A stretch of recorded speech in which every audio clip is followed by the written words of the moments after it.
Good evening, everyone. You're watching KSPA Media. My name is Dmytro Pustovit, and my guest for today is Yuri Tabach, a retired United States Navy captain and big friend of Ukraine. Good evening, sir. Thank you. Well, I appreciate your time, and I have to say that it's not the first time you're in Ukraine, right? No. And you were here when the full-scale invasion started. Yes, I first came in 2014 when annexation of Crimea happened and when the war in Donbass happened. And then I just ended up coming here. And in 2022, in February, almost 3 years ago now, I was here when it started. Yes. If I may ask, what's your purpose of being in Ukraine today? Well, originally there was no purpose. Okay. Originally, when in 2014 it happened, I knew one guy who was with the 85th Air Assault Brigade, and he was wounded in airport in Donetsk, and I came just to get him to be treated in the United States.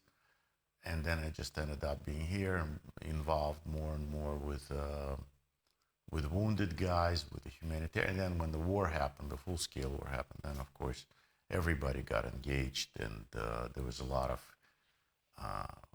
concern with the American, with what we call Russian-speaking community in the United States that was trying to help. And since I was the one that kind of knew something about Ukraine, everybody were asking me what we can do, how we can help. So I ended up just bringing humanitarian aid, working with some non-profit organization like in United States. And then I just do it on my own, mostly dealing with medical doctors here and some soldiers, and then interviews and things like that. Would you say that Ukrainians get used to the war, to the full-scale invasion? Well, I don't think normal people get used to those things. People that are involved in the war, like military people or civilians who are always in the area of military operations, eventually, at first they're very scared when there's an explosion or something like this, or when there's just an alarm goes off on your phone. But then people tend to, get used to things. And they don't, like, for instance, in Kharkiv, people don't really respond to alarms anymore, to sirens, because you can't function. Every 10, 15 minutes, siren goes off. Israelis have been dealing with it for decades, for 100 years. Mm-hmm. They've been living in that situation where their sirens go on and off. They're kind of, it's not that they're used to it, but they already have a reflexes developed that they go in and they know how to respond to it. But Ukrainians, it's still scary for most of the normal people, let's say that. There are a lot of comparing between Israel and Ukraine. Do you think it's fair to compare two different countries with different types of war? Yes, I think in certain aspects of it, they're very similar. Mm-hmm. Both of you have a very difficult, much larger neighbor who doesn't want to live in peace with you and want your destruction. And Israelis have deal with the same thing. Also, the rest of the world is kind of acts selfish towards Israel and you, like saying, but why can't you just be Russians, or why can't the Arabs just live among the Jews and things like that? So the people tend to be ignorant about those things and tend to not misunderstand. And then I think you do have a common enemy. It all comes from the same problem. The problem is still arrives in Russia. It's based in Russia. Israelis realized that they had to deal with it. You both deal with it in a different way, but I think eventually you are going to be strategic partners in a war against your countries. Because, like I said, the cancer itself, the metastases may be affecting different, but the cancer itself sits in the same place.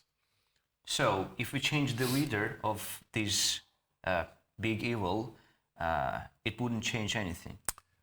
I don't know. It's difficult to say. We have changed the Tsar, the bloody Nicholas, and then, because he was awful, he was bloody, and then Lenin and Stalin came. Was it a better change or not? It's hard to say. Yeah. In Iran, we had Shah of Iran, who's very corrupt, and decided to change him to Ayatollahs. Was it better to change? In Batista in Cuba, who was also a dictator and an awful man, we changed him to Castro. Is it better? So it's very difficult to say when we're going to change somebody. Is it somebody going to be better, or it could be worse? So it's a dangerous game. We tend to think that all evil is coming from men like Hitler, Stalin, Putin, but they have collaborators. They're not the only ones. Wow. They have a lot of collaborators. They have collaborators in our countries. They have collaborators in our administrations. Most of the time, we're the worst enemy is ourselves. Yeah. So just by replacing one leader of an evil empire, I don't think it could change things, but it could change things for worse as well. So we got to be prepared for all kinds of scenarios. That's true. Well, speaking about dictatorship, Tucker Carlson the other day said very funny thing about President Zelenskyy. Yeah, it's very funny. Well, he called him a dictator because of no election in Ukraine. I think he aware of the reason why we cannot have elections during the full-scale invasion. Of course he's aware. But why would he say so? I grew up listening to Tucker Carlson, and everything he was saying and everything to this day he says is very right, very correct, very precise, very professionally done, up to the point when he starts talking about Ukraine. Once he starts talking about Ukraine, it's absolute bizarre what he's saying, which to me, there's no way he could be making a mistake or he's not aware of something like that. So he's serving some sort of purpose for someone. I don't know. I don't understand why he's doing it, because he's a very highly professional. He has all the money in the world. He's a very influential man, especially in the media. So why is he? What is it that he does not like or say bluntly untrue things? A group of people I'm part of that group. We try to meet with him many times to say to him, listen, bro, what you're saying about Ukraine is not true. There is no oppression. As a matter of fact, really, any country that would have a war on their ground, nobody has elections in those days. There is no freedom. There's a dictatorship, because you can't fight a war with being democratic. Yes, you can if you're fighting it away from your territory. But if you're fighting on your ground, it's even Roosevelt, he was not very democratic when he was a president during World War II, and we weren't fighting on our land. So it's very strange to what Tucker Carlson is saying when it comes to Ukraine. It's almost like he's possessed, which reminds me of many times we hear the same thing about President Trump. There are a lot of reporters in Ukraine and many commentators in Ukraine that will say everything correct, up until it comes to Trump. Once it comes to Trump, they start making up stuff. They try and lie, bluntly lying, knowing that it's not true. Then they change their mind. So sometimes it's, I don't know what possesses these people to do those things, but it happens. But a chief rabbi of Ukraine had a meeting with, when we were at the inauguration, he had a meeting with some of the co-workers and partners of Tucker Carlson and Tucker Carlson himself. So we tried to get a meeting with him to talk about Ukraine. He knew why. He knew he was chief rabbi of Ukraine. Whether he's going to meet with us or not, or just even with a rabbi, I don't know. I believe he may not, because he knows what we will be talking about. Now, why? Again, it is very, very strange. But at the same time, I was thinking about it as there was a reception post-inauguration party that was set up for people from different areas, from different culture, different religions, and I was there as well. And they were all. There was a Catholic, a chief Catholic priest. There was a chief rabbi of Yuri. There was a minister, Trump's minister, that Trump goes for his spiritual advice to that minister. Is very, very effective speaker. Many people. There was from Africa people, from all kinds of walks, and there was a blogger from Ukraine, and she asked me, "Can I take you?" Because I was few medals I had, so she was a rabbi introduced me to her, and she said, "And where are you from?" I said, "I'm an American." She says, "Do you speak Ukrainian?" I said, "No, I'm sorry, I don't speak. I speak Russian." She goes, "Are you Russian?" I said, "No, I'm not Russian." But where were you born? I said, "I was born in Russia." She says, "I'm sorry, I can't take interview because you're Russian." Oh my God. And I'm like, why would you say I'm Russian? What if I was Kissinger? Would I be German? What if I would have been born in Uzbekistan? Would I be an Uzbek? What if I was a cat born in a stable? Would I be a horse? Being a cat? I mean, that's ridiculous what you're saying. But I was thinking, who are you harming that way? You're harming the entire. She says, no, I'm sorry. You're still a Russian. And I'm like, no, I'm an American. And actually it sounded like I was bragging. And I kept saying, listen, I served for 30 years. I'm an American. I do a lot of work in Ukraine and stuff. So she put it out and she cut things out where she's saying that she can't interview me because I'm a Russian. So it looked like I was bragging. But what I was thinking, if Tucker Carlson would have stood next to it and he heard that, he would have grabbed that and he would have had a field day with it, saying, here, that's what Ukrainians are all about. Yeah. Here, we have an American hero here who she can see that he's a hero, that everybody's coming up and saluting him and thanking him for his service. And she says, I'm not going to interview. Who the hell is she interviewing because he's a Russian? How is he a Russian? Does it mean that Trump is a German? It's ridiculous. And he would have had a field day with that. So these type of things, they bring harm to Ukraine, I think. That is not doing a service to your country. If you think you're doing a service that we're being patriotic, that is not a patriotism. Russian language does not belong to Russians. English does not belong to the English people or even Brits or even Great Britain. Spanish language does not belong to Spain. This is international languages. Uzbeks, Georgians, Jews, Russians, Ukrainians. A lot of people speak Russian. It just happened to be that way. The language cannot be the enemy. Language is a tool. This is like it's a cup. Putin drinks out of a cup, so I'm not gonna, because Putin drinks out of a cup. I'm not gonna. That's ridiculous. That's ridiculous. The language is a tool with which we can express and deliver what was going, and that is the problem because Israelis had that problem for many years. They were losing informational war. Then they accepted Arabic, other languages. They start speaking on different languages and saying their point of view. Ukrainians also are losing informational war because people like this two colonels and this Professor Schmackenmeyer or something, Tucker Carlson, they speak in English against the Ukraine. There's a Russian, a lot of people speaking in Russian against Ukraine. For instance, my parents, when they were alive, they would listen to the Russian TV. And they would tell me, saying, you shouldn't go to Ukraine. They were like banderas there with the schmeizers, if they hear Russian. I mean, why? Because they couldn't understand what Ukrainians were saying.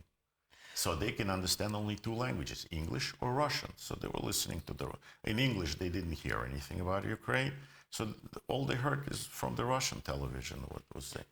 And they were misled. And there are millions of people like that, millions. Yeah, well, I see that point. I can agree with that, but there is a specific reason why so many people speak Russian, and there is a specific reason why so many people speak English, and there is a specific reason why so many people speak Spanish. It's not because it just happened. It's because those countries were empires, and they occupy a lot of countries and a lot of people, a lot of nations, and made them. Those people didn't choose to speak English, Spanish, or Russian language. Right. So that's why it hurts. Well, actually, we did.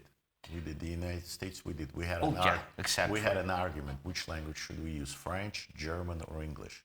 And then we decided that English is the most understood language. But in many countries, you use different. There certainly should be state language. There's no question about it. But like for example, in Israel, they have 3 official languages, including Arabic. I don't think they like Arabs any more than you like Russians, but that's the language that also a lot of people understand there. You know how many languages, official languages, we have in the United States? Official? Yeah. Oh, I don't want to be wrong, but I believe 1. Yeah, many people think that. We actually don't have any. Oh. We don't have an official language. So if you don't speak English, you speak Spanish, or you speak Russian, or you speak German, the courts, the police have to provide you with the speaker of that language. That's so great. A lot of Americans don't know that either. They think we do have an official language, but we actually don't have an official language. But you do have, yeah. But in reality we do, which is English, of course, because all of our documentation and everything's done. And for example, the diplomatic language, also most people don't know that. I didn't even know. Most people think English is diplomatic language. No, it's French. French is a diplomatic, but we conduct all our negotiations in English, of course, in the diplomacy. So it changes. It changed from French to English. I wanted to ask you about Donald Trump. He is the president of the United States of America, and you supported Donald Trump for his previous election campaign, and all the time, and that's very honest position, and it deserves to be respected.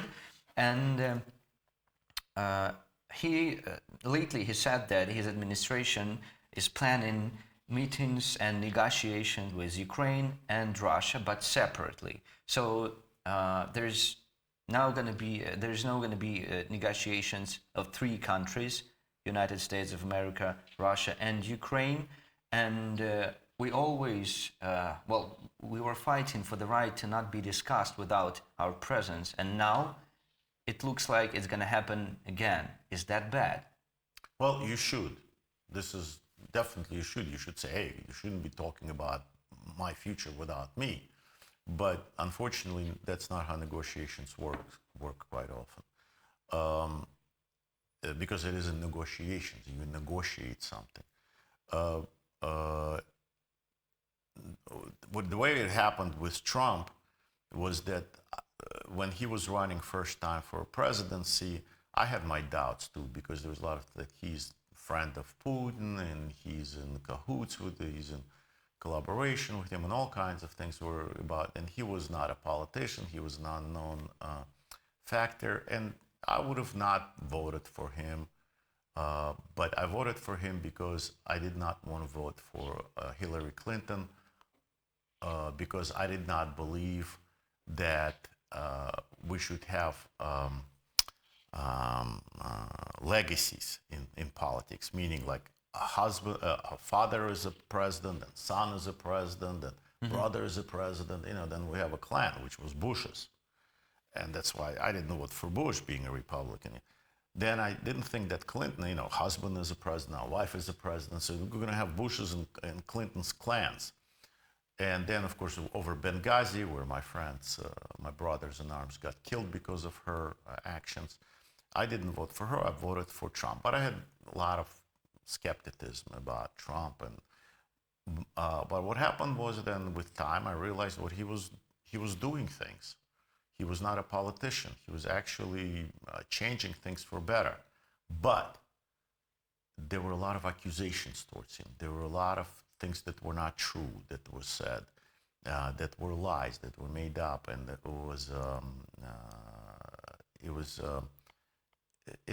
they were committing, if you're somebody that believes in God, you're committing a sin, accusing somebody knowing that very well that an individual is not guilty of it. And then because I was in Ukraine at the time, in Ukraine it was really in Russian-speaking media, in Ukrainian-speaking media, it was really, really bizarre, because they were saying things that were completely out of it. Like Tucker Carlson is talking about Ukraine. Mm-hmm. And I kept going, and I was very naive, going to all these shows in Ukraine saying, listen, he didn't say that. You didn't interpret that right. That's not what he said. Or he didn't do that. Where did you get this? Or New York Times, or CNN, or Washington Post. Yeah, but it is all democratic. It was Clinton's loudspeakers. So why can't you listen to other?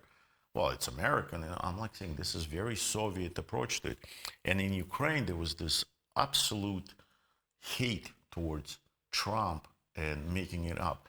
And the only thing I could compare it at the time is like in Germany before World War II, during World War II, with the Jews. I mean, normal people, Germans, very educated, the most advanced in society.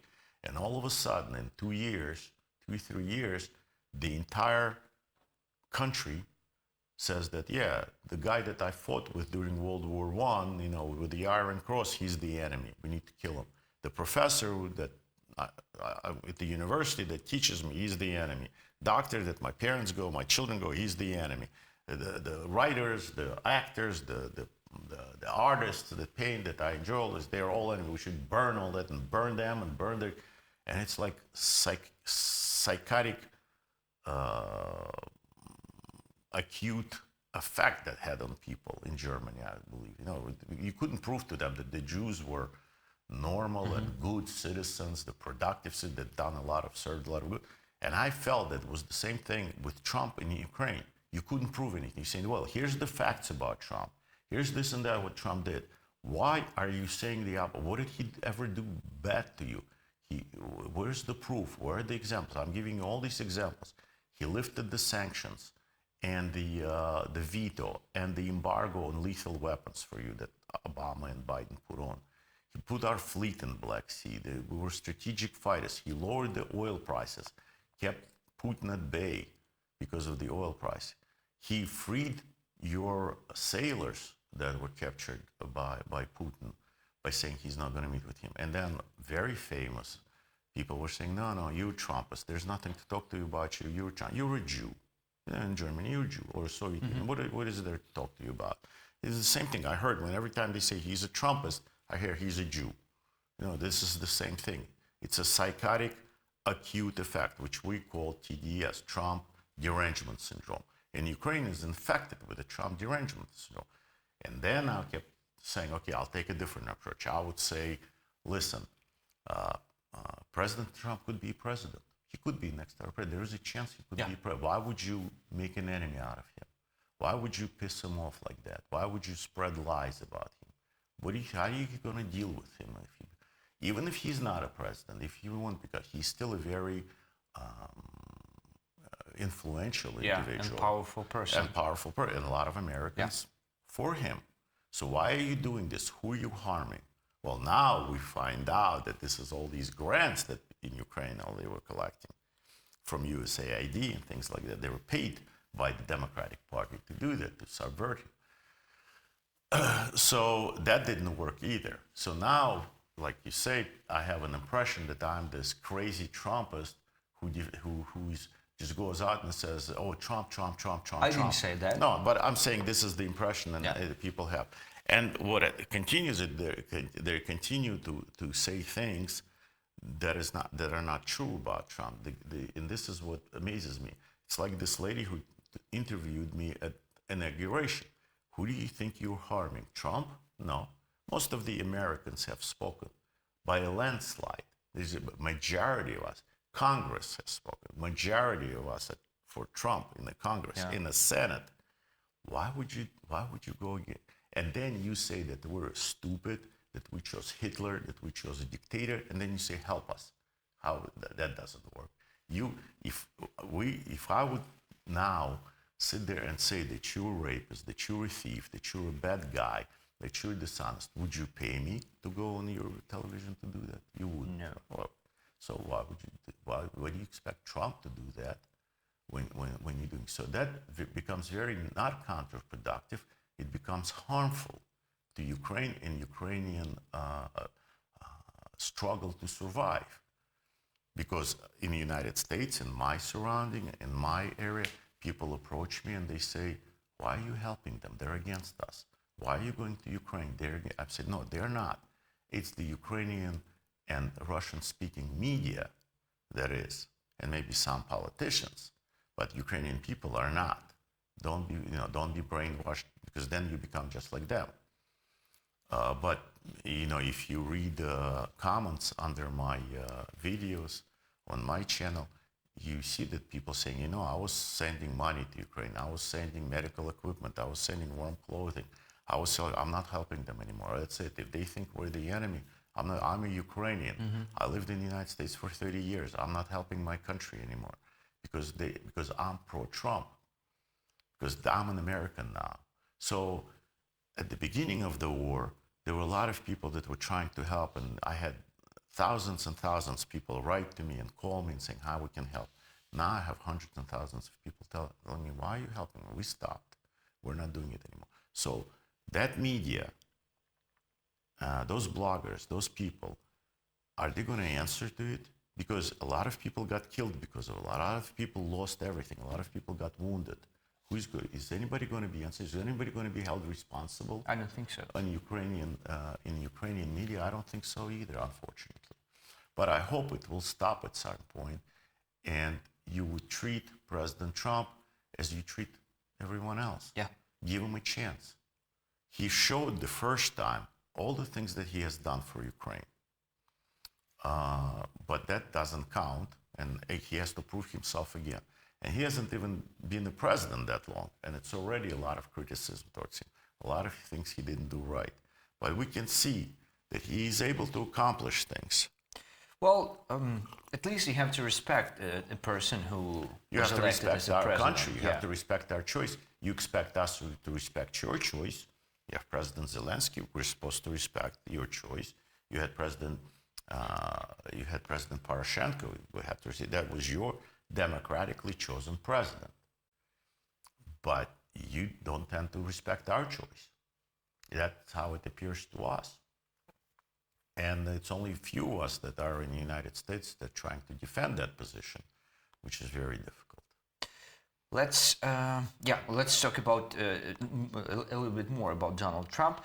But you used to say that Biden's administration won't win the war. No. Yeah, and now Donald Trump. Well, first, before he was elected, he said about 24 hours he will end the war in 24 hours. Then we had a number in 100 days. Now we hear something about 6 months and other terms of the ending the war in Ukraine. But you also say that it doesn't matter what Donald Trump says, it matters only what he does. No, mostly what he does, you gotta see. Yeah. Because a lot of times he says things not for you, he says for American citizens, for his fellow Americans, so they understand what he's talking about, not necessarily for you, but you grab every word he said. The thing is, President Biden said that if he becomes a president, Putin will not sit in his chair for too long. But nobody has any really complaints in Ukraine. I never heard anybody in Ukraine complaining that Biden said that he won't last much longer, but yet started a war. Biden said that he would turn the sky and earth upside down for Ukraine. Nobody said he didn't do it. He said that he was going to give everything. He signed the land lease, didn't give one sock, one spam he didn't give to Ukraine. Spam, I mean the canned meat during World War II. But I didn't hear that many complaints about that, because he's still helping us. He's doing a little bit, but he's doing whatever he can. Trump said one time, I'll end the war in 24 hours. He used the metaphor. And you will not let go of that 24 hours. That 24 hours is a curse. He said 24 hours, and he hasn't accomplished it in 24 hours. Even before he was a president. You elected him. 24 hours passed by. Okay, all right, he failed. Okay, goodbye. We're gone. We failed. We didn't finish it in 20. Is that what you want? Yeah, that would be weird. One time he said 24 hours. All the things that Biden and Obama did, and Crimea was taken, forbid you to fire the Russian troops in Crimea, gave it up. No complaints. None of it. Trump said one time 24 hours. And this has been going on, 6 months? Oh, but he said 24 hours. Metaphor. What if he said, I'll reach out the stars for you? Or like Biden says, I'll turn the earth and sky over for Ukraine. I'll do absolutely everything necessary. No, it's okay. We understand what he needs. But with Trump, we don't understand what he needs. So you see how unfair that is. Now, 100 days. He never said he'll end the war in 100 days. He said he hopes to do that. Why 100 days? Because in our tradition, we give a president 100 days. We don't bother a president for 100 days. We don't criticize a president for 100 days. We give him to form his cabinet. We give him time to build a strategy. And then in 100 days, the president usually gives a national address and says, this is where we are, this is what I was able to prepare, this is where I'm going, this is what we're going to do. But for 100 days, the media, all those things, we tend not to bother the president. So, but Ukrainians took it that he said in 100 days he will end the war. No.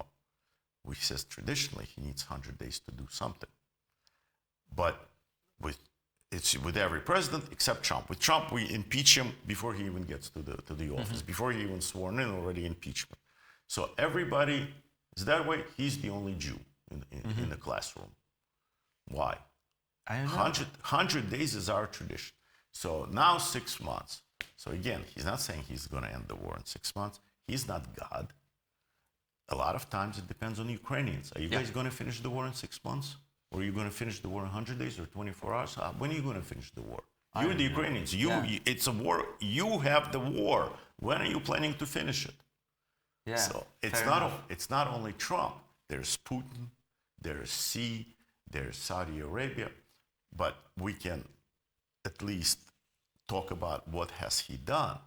It is the same thing that in Ukraine was Trump smacked Putin on the shoulder and said he's a good guy. Yeah, he did that. That's all the Ukrainians would show. That he said he's a good guy. Tapped him on the shoulder, said he's a good guy. But why did he do that?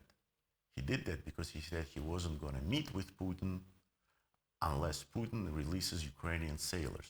Putin released Ukrainian sailors, smacked him on the shoulder, says you're a good guy. Good boy.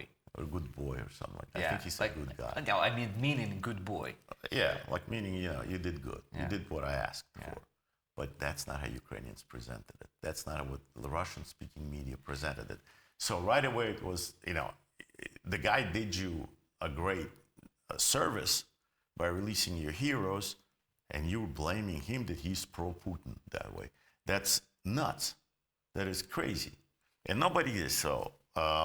So this is what I was saying. Now, what is Trump is doing now? He's saying, first thing we have to do is drill, baby, drill. What does it mean? That means he wants to drop the prices of oil. Yeah. And then he says, and then our enemies are starved. He says who the enemies are. Yeah. Iran,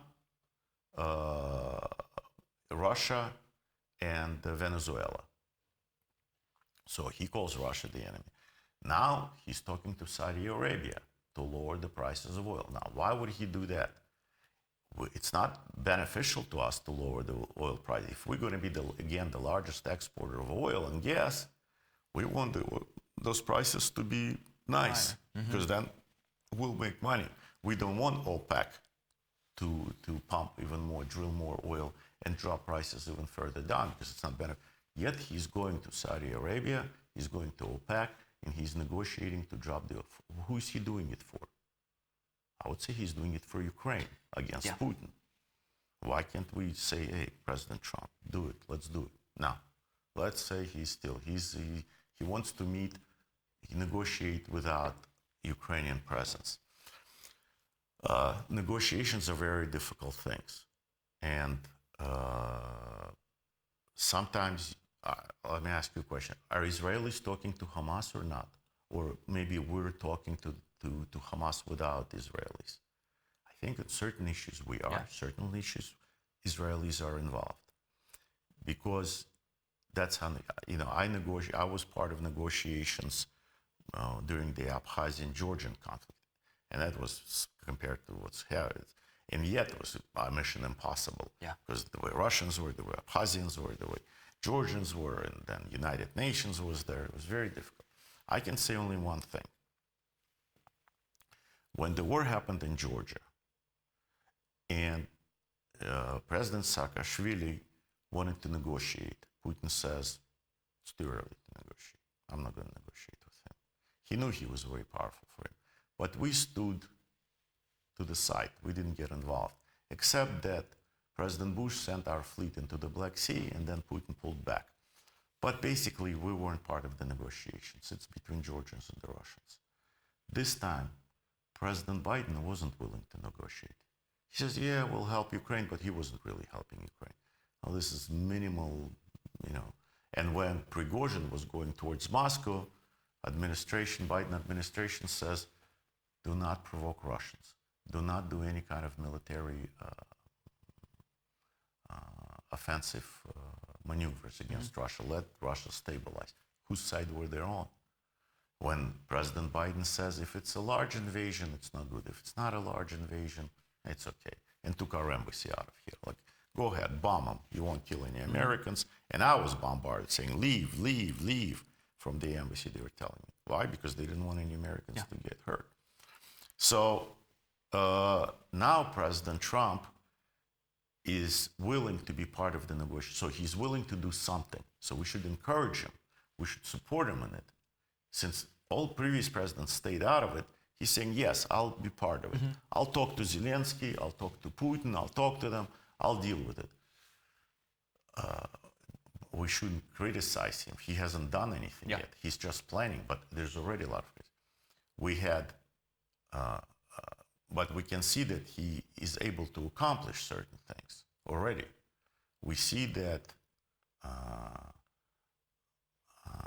that Colombia said that they won't take any of the illegal immigrants back.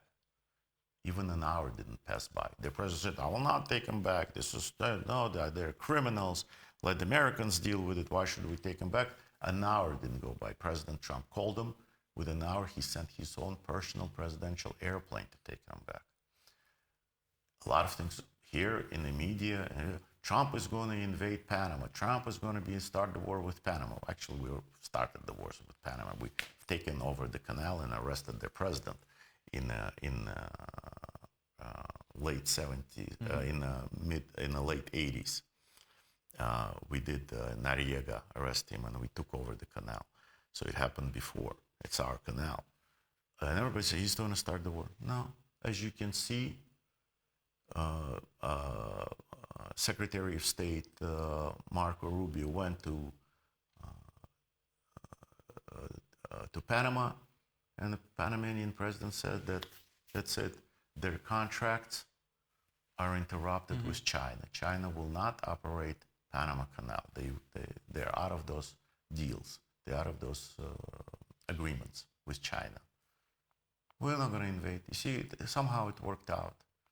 The same thing with Greenland, the same thing with all this. Why make all this hype before it? So you can see he's accomplishing those things. Now, we can see that all of a sudden, Israelis are sending you hundreds of millions worth of anti-aircraft, anti-missile defenses, our Patriots. Why? Why didn't they send it before? Because they don't need them now. Why would they need them now? They didn't need them before. Maybe because it's President Trump? Is it possible? Because he made a deal with them with their hostages. He made a deal with them and saying, okay, I'm going to deal with the Hamas. Hamas is dead. Rubio is saying they're dead. Just release the hostages. We'll deal with them later. And you give our weaponry. It's our weaponry. So Israelis cannot give it without our permission. And all of a sudden, you're already getting cover. So you're getting protection from the air missile. Not enough, but way more than you get before. And yet, everybody's screaming Trump stopped assistance to Ukraine. He stopped help to Ukraine. That's it. He stopped, and we're not getting any more. Why are you saying this when you are actually getting more help? And all of a sudden, just like that, your drones became very heavy. They can carry real bombs. They can cause real damage very far into Russia. The entire European part of Russia is covered by it. And you're bombing them. Why? Why didn't you do that before? Now, you're able to protect yourself from missiles, at least your strategic areas and big cities. and you're able to infiltrate and bomb deep into the Russia, not by airplanes, by unmanned flying vehicles, delivering real weaponry. So why is that happening? And you don't hear anything from the White House saying, stop, you can't do it, you can't. So why not encourage and why not support President Trump? And it's not even 2 weeks. It's not even 2 weeks that he's a president. So that's why we are here, and that's why we're talking about it, because it's interesting and because it's important. It is important. Unfortunately, your channel and my channel have 4.5 people watching it. But the main channels, Russian-speaking, Ukrainian-speaking channels, that are delivering absolutely opposite message. Well, we just have started our journey, and I believe it's going to be really interesting, and we have a lot of subscribers. Hopefully, Ukraine will still be here when we're going to grow to the millions of viewers. So I wanted to ask you about President Biden, former President Biden. Well, there are a lot of rumors that he had some sort of agreement with President Putin. How do you think, is that possible? And if yes, what would they? What did they agree on? I think again, I don't have any proof of it. I think it will come out. I think there should be an investigation to it, because they definitely played up. They were warning you. Why did all of us who know something about the subject thought that the Russians were not going to attack? They were not going to create a full-scale attack, because it didn't look like they were going to do it. Yeah, you were on this statement as well. Yeah, well, I thought so as well. Sure. And there was General Krivonos, there was Beletsky, Mr. Beletsky, there was there were many generals. There was General Petraeus. You know, he's a Napoleon. General Petraeus is a genius, military genius. I talked to him. He says no, because their military formations are not big enough. No, they don't appear like their informations to attack. They haven't lined up their forces just right. You know, war is not just science; it's also art. The art of war, the science of war. You study those things at the CAD. So these generals who are very, very smart, who have a lot of experience, they're saying no, they're not prepared. And guess what? Russians did not attack you. Russians were in the parade formations, coming into your country, expecting you to meet them with bread and salt. Yeah. They weren't ready to. They bombed a little bit like they did in Georgia, and then they went to a parade. They weren't prepared. They didn't expect the Ukrainian army to repel them. They didn't expect the Ukrainian people grab rifles off the trucks and making Molotov cocktails and fighting them. So they pulled back. And when they pulled back, they regrouped, and now they attacked like a real war. But they didn't, so nobody expected it. Why? Also because President Biden said, yeah, they're going to attack and they'll take over in 3 days. Then why don't you do anything about it? Why don't you put sanctions on you? Why don't you create military joint NATO exercise in Ukraine? If we had that, Russians wouldn't have entered. We had our troops here exercising. Why didn't you put sanctions against it? Why did you take our fleet out of Black Sea? That doesn't look like you're ready for aggression. That looks like it's just a hype to say, oh, look at that, I prevented the war. But that's not what happened. So yeah, I think it all appeared like they made some sort of a deal. And when the Prigozhin was going towards Moscow, it appeared that they had some sort of a deal, saying, yeah, you can take a little bit of an invasion, it's not big, and like in Georgia, you'll place your own president here, and the Ukraine will be in your area of influence, just like it's always been historically, right? So everything is going to be hunky-dory. They did not expect, I think they did not expect, nobody could expect that Ukrainians were going to fight back. Yeah. They thought that you're going to roll over and say, oh, okay, so we lived with them for 500 years, we'll live with them for another 500 years. But the young people here apparently did not agree to it and pushed the Russian forces back.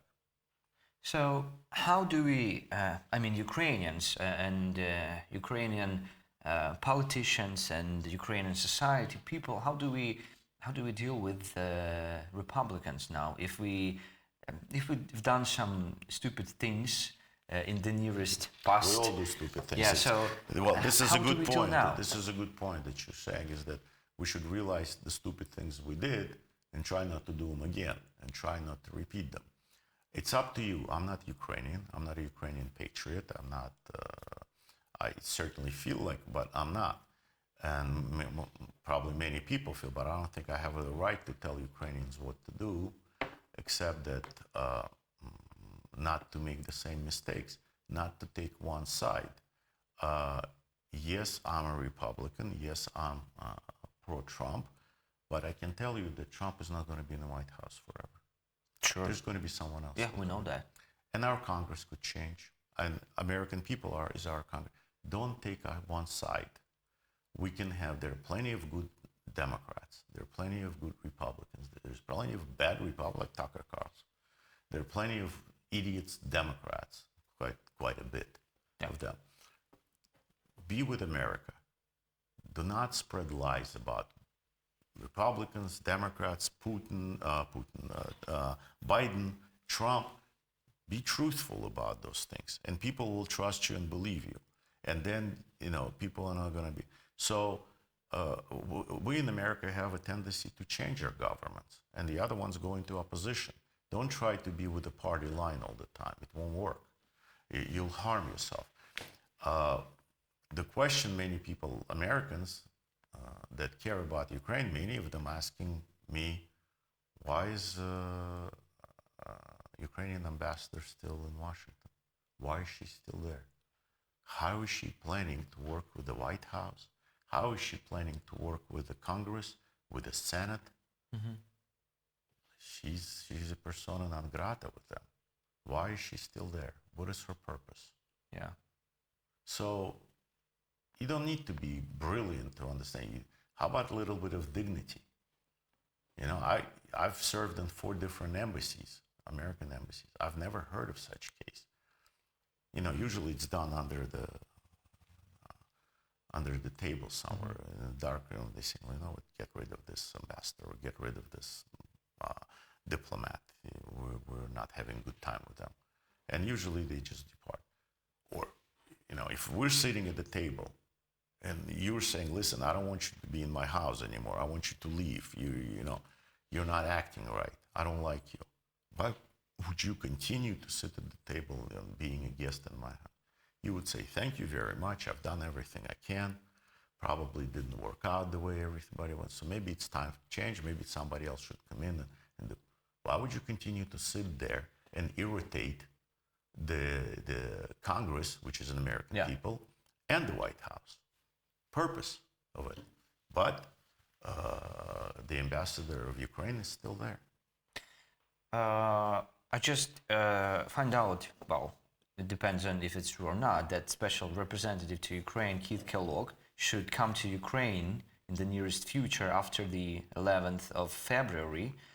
Some Ukrainian media tell about it, and American politician say about that. What would be his purpose coming here? Because, well, earlier he said that he is not coming to Ukraine because there is nothing to deal with here. No, because he was not part of the team yet, because President Trump was not a president yet. What would he come here as who? As what? So again, your media said, Kellogg is coming, or Kellogg has a plan. General Kellogg, and General Kellogg says, I'm not coming. Why would I come? Why would you say so, yeah? Why would I come? As who? I can, who's going to buy me a ticket to come? Me? Government is not going to buy because President Biden is still a president. So I should buy my own ticket, fly to Ukraine, pay for my own hotel, and do what? Meet with whom?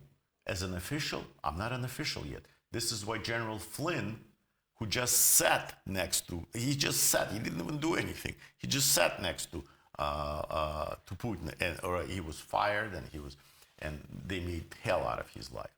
So General Kellogg says, wait, when President Trump becomes a president, he sends me over as an expert and his special representative on war. Yeah. I'll go, I'll assess, I'll meet with the right people, and I will report back to my commander-in-chief on what is going on there. So now that the President Trump is the acting president, and he's not even 2 weeks in yet, and General Kellogg probably is planning to come, but he has to arrange things. He has to make, He couldn't do it before President Trump became a president, because that would be undermining the previous president. So it doesn't work like that. And of course, again, your media went nuts over it and completely turning everything upside down. Why? I don't know. Why would you want to piss off General Kellogg, probably one of the most experienced warriors in our country, who is a brilliant military leader, has a lot of experience. I couldn't have think of a better guy. I mean, I would be honored to serve under his command again. But so when he comes here, and hopefully it will be soon, but whenever he's ready, whenever you're ready, whenever things are lined up, not just to have a photo session and shaking hands with the president of Ukraine and a few generals, but he comes here and he may not deliver what you want to hear. Sure. You know, he may come back to Washington and report something that you may not enjoy. Sure. So, but that's the reality of life. Hopefully, he will come with something good. Hopefully, he will bring some sort of solutions or some sort of ideas. And that is why he's a huge retired general with a lot of experience. So my suggestion, try to make friends with him. Don't say things about him that are not true. He's not a politician. He is not a journalist. He's not a movie star. He is a war-fighting general. He will not take it as it's just politics. He will not smile at you. So try to be honest, straightforward, and fair with a man, and give him a chance. Stop saying things about him that are not true. He was not going to come earlier. That was absolutely bizarre. What was, again, disinformation that was sent. I believe that we are so impatient because we are really, it's not very correct to say that we all are tired of the war. Well, speaking about civilians who are not fighting for real, but as a nation, as a country, we are really tired. I would say we're exhausted. You are, and I understand that. I perfectly understand that. I'm sorry to interrupt you. No, but you were very patient with President Biden. We were. 3 years, you were very patient. Now, 2 weeks, you're not patient. 2 more weeks, you're not patient. For 3 years, you were very, very patient. No, you weren't patient with Trump, even though he wasn't the president. Yeah. But you were very patient with the Biden administration. All of a sudden, you're not patient. 2 weeks, you're not patient. But I understand that. I'm not a patient person myself. But I can tell you, one time my commander told me, when I kept bugging him every day saying, did I get it? Did I get it? Sir, did I get it? Did I get it? He says, do you want a quick answer?